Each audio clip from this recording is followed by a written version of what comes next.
about 2 years ago, 18, 20 months ago, we did some consumer research, and we were trying to understand how consumers looked at and perceived digital music services.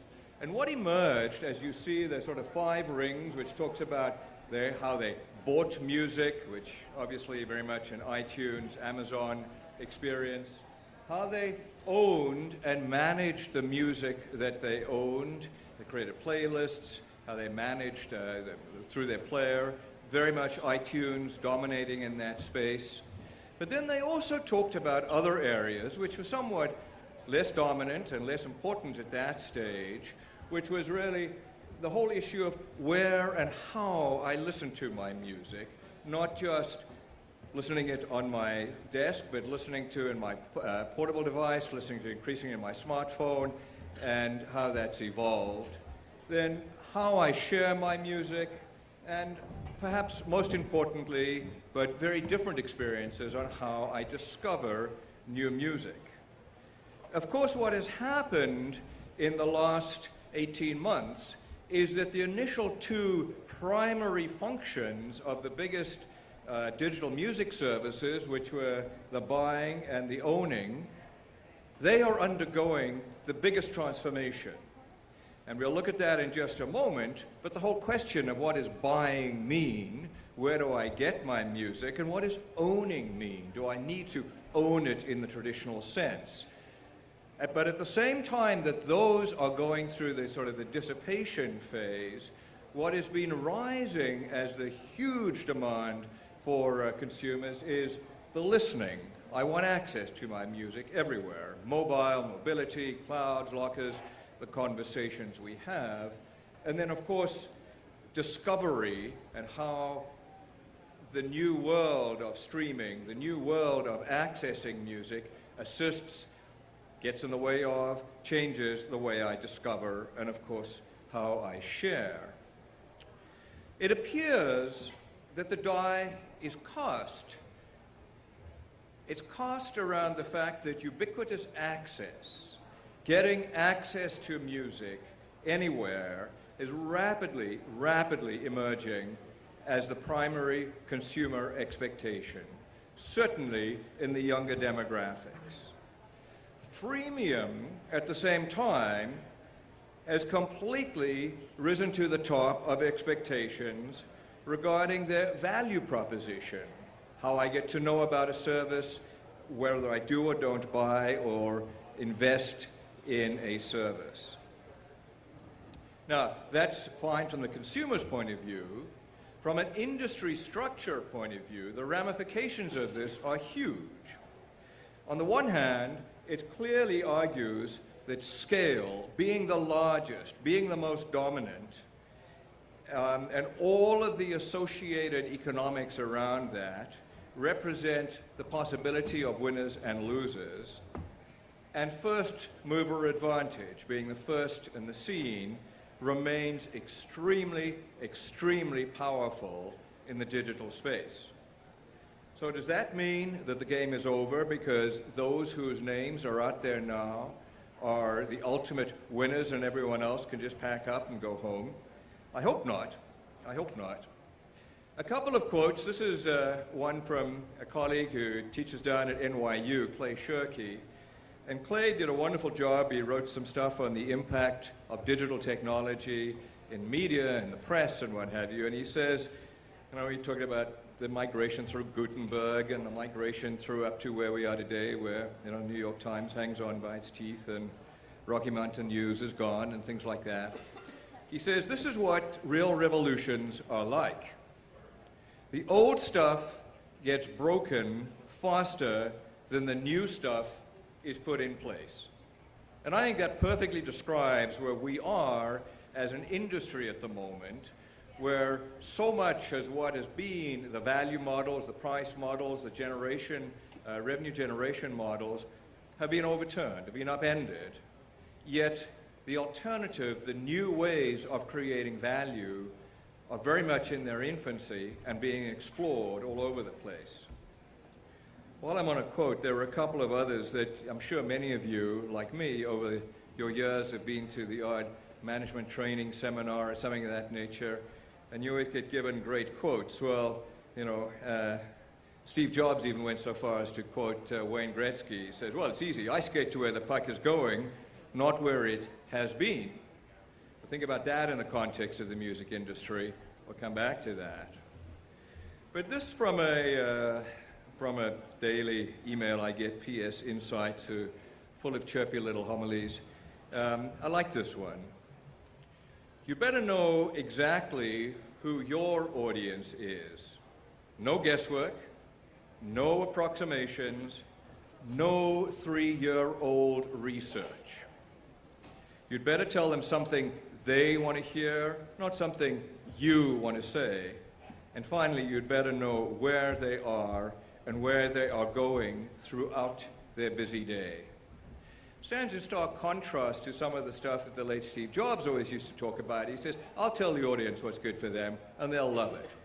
This takes a different point of view, and it takes an insider through the eyes of a consumer point of view, and says, if you want to create value for them, then this is where we need to be looking.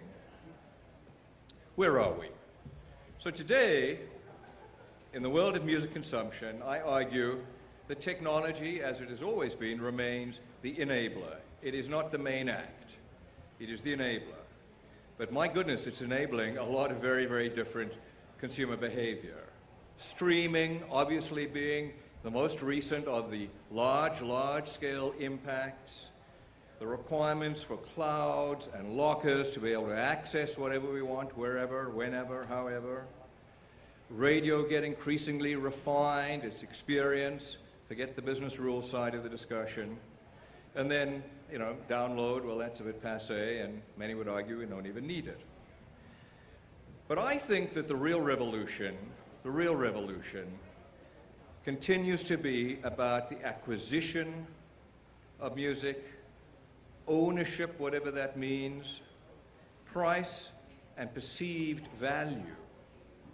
I think these are the pieces that are not yet understood as we go forward, and not yet clear as to how we create value again in a world where access, ubiquitous access, standardized experiences of discovery create a generic experience for a large number of people. So in this revolution, freemium is the current revolutionary experience we're going through. Subscription, either desktop or mobile, also being tested, many betting heavily on this as a business model to create economic value. And sharing, well, where that fits in, again, testing what can and cannot be charged for. This is not really completely new. This is a slide I took from 2005 when I was, at the time, working with EMI and trying to explain to our board of directors what was happening as we were coming out of the period of sort of early Napster experience, the LimeWire experience, the CD having been seriously disaggregated. But important to remember that only 5 or 6 years ago, now just on 7 years ago, there was a complete denial of the role of digital inside the majors. When I joined EMI a little bit before this, I think it was 2% of all of our revenue came out of the digital world. What this slide shows us, these various colors represent age demographics. This dark blue at the bottom are people who are 40 years and older, and then the sort of purpley color at the top are the 10 to 14-year-olds. And what you see between 1995 and 2004 is that as a percentage of all music that is being purchased, they diverge. And so by the time you get to 2004, almost 70% of all music buyers in the US were 25 and older. Interestingly, even today, 25 is a key cutoff time where the behavior of consumers from free, freemium, etc., appears to change dramatically. I'm not sure if it has to do with jobs, with credit cards, or postgraduate school, who knows what it is. But this divergence, this behavior, this having to learn to deal with still the overwhelming majority of people engaged in music not being prepared to pay and paying less and less of the total pie, this is not new. And we have not resolved this under any circumstances yet.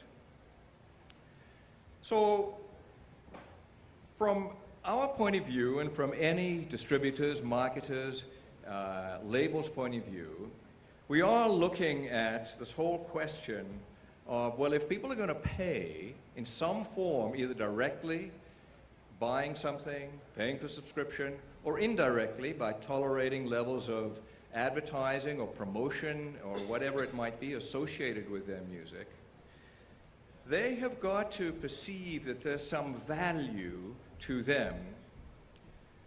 And it's got to be some value that is greater than the lowest possible price, and the lowest possible price by definition is free. So there's got to be some value to them greater than that before they will pay. And value is not objective. It is wholly subjective.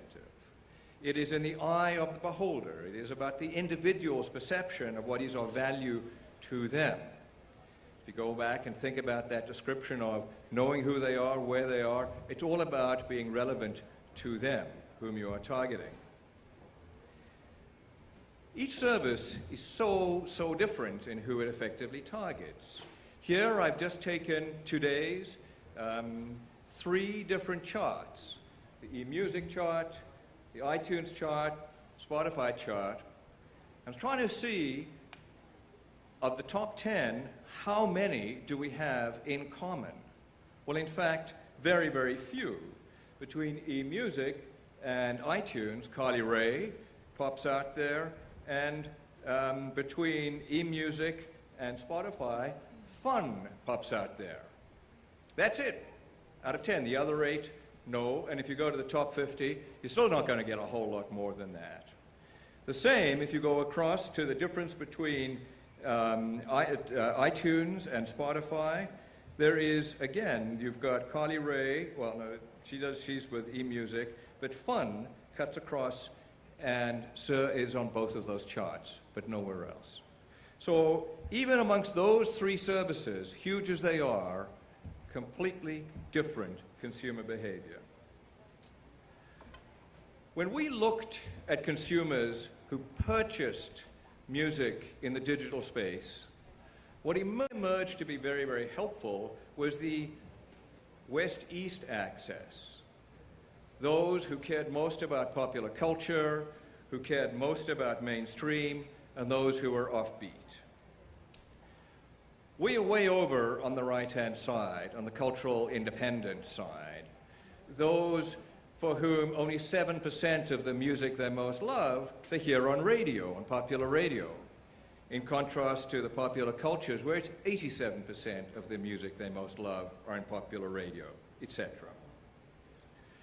So from our point of view, perhaps going back, targeting that top right-hand group, cultural independent, of whom there are 32 million adults in the States, how did we set about creating value for them, and how do we believe in doing that? First of all, we start with the premise that music is both personal and communal. Yes, you want it for yourself, you find it yourself, you engage in it yourself, and you engage it with friends. It's not all communal. It's not all about sharing. It's not all about having people look in on your Facebook page. Discovery, as I like to discover, is of huge value. And learning from those whom I trust to stretch me, whether it's editorial or whether it's the combined experience of the same target audience. That is of value to me that I might pay for, because discovery is an obsessional part of my life if I'm that interested in music. Exclusive experiences, always a hands-down winner. And ensuring that the artist gets paid when I pay matters hugely. Generally, consumers care a whole lot less about artists who they see with 17 bedrooms on cribs at MTV at some stage in the past. But they do care hugely about the emerging artists, that they get paid too.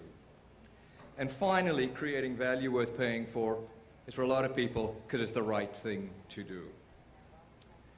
As powerful as technologies are for accessing music, we would argue, and it is our experience with our editorial, with our database of prior behavior, it is the human element that makes the discovery experience non-linear. It takes it out of the generic. It takes it out of what everyone else is hearing. It makes it exciting, and it makes it different, and it makes it worth paying for. So we've tried to create some apps which leverage exactly that. We went live last week in the Android environment, which leverages the database of 9 years of our very, very large consumer behavior, consumer group and their behavior. And we can track what you're listening to, what you're playing, and bring to you a series of experiences that leverage what's on your smartphone. I'm going to skip this, but we also are launching, because they're flashing lights here, we're launching something we call infinite exploration, which again allows you to explore an artist, to get a page full after page full after page full of recommendations based on others who listen to that artist, and each time you click, it's additive, gives more information, brings you more and more of what others who behave like you can bring to you. But it has to be from a trusted source. What will continue to drive discovery, value, and the desire for a form of permanent ownership will always be the emotional connection that any of us have with artists and music. But to create value that people will pay for, you've got to make finding it personal and relevant. Thank you very much indeed.